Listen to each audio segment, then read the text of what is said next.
डेरा सच्चा सौदा प्रमुख राम रहीम आज 20 दिन की परोल पर रोहतक की सुनारिया जेल से बाहर आ गया है। फिलहाल राम रहीम यूपी में बागपत के बरवाना आश्रम में मौजूद है।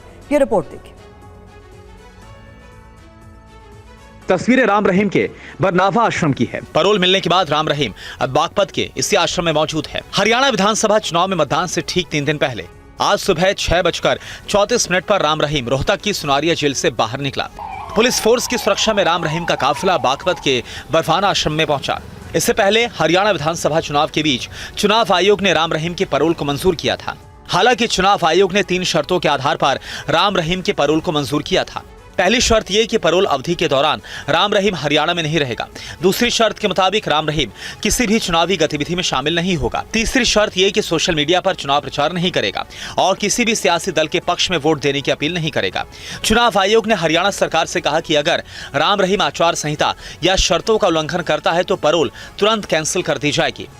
हरियाणा में 5 अक्टूबर को वोट डाले जाएंगे। 8 अक्टूबर को नतीजे आएंगे। राम रहीम और डेरा सच्चा सौदा का हरियाणा की 36 सीटों पर प्रभाव है। डेरा सच्चा सौदा के हजारों अनुयायी कई सीटों के समीकरण बदल सकते हैं। शिवसेना यूबीटी के सांसद संजय राउत ने राम रहीम की परोल पर सवाल उठाए। उन्होंने कहा कि चुनाव के वक्त ही राम रहीम को जेल से क्यों निकाला जाता है। राम रहीम को अभी तक 8 बार पैरोल पर छोड़ा है।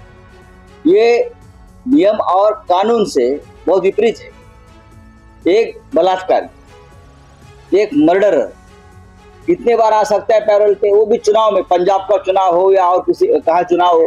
राम रहीम को छोड़ना है, लगता है ये संविधान में, नए संविधान में उसने लिख के लिया है कि चुनाव में राम रहीम को छोड़ना ही है। और यहाँ आकर महिला अत्याचार के ऊपर बात करेंगे, कानून बनाएंगे, बड़ी बड़ी बातें करेंगे। देखिए, कहीं ना कहीं जिस तरह से लोकसभा के अंदर भी और विधानसभा के बिल्कुल जब चुनाव आता है उसी के टाइम पे उसको पैरोल देना कहीं ना कहीं वोटर के ऊपर इन्फ्लुएंस की बात है। और जो पार्टियां हैं वो जैसे बीजेपी है और दूसरी पार्टियां हैं, उनको इसका फायदा नहीं होना चाहिए, किसी को भी फायदा नहीं होना चाहिए। तो ये चीज जो है इसको मद्देनजर रखते हुए ये लेटर लिखी गई है।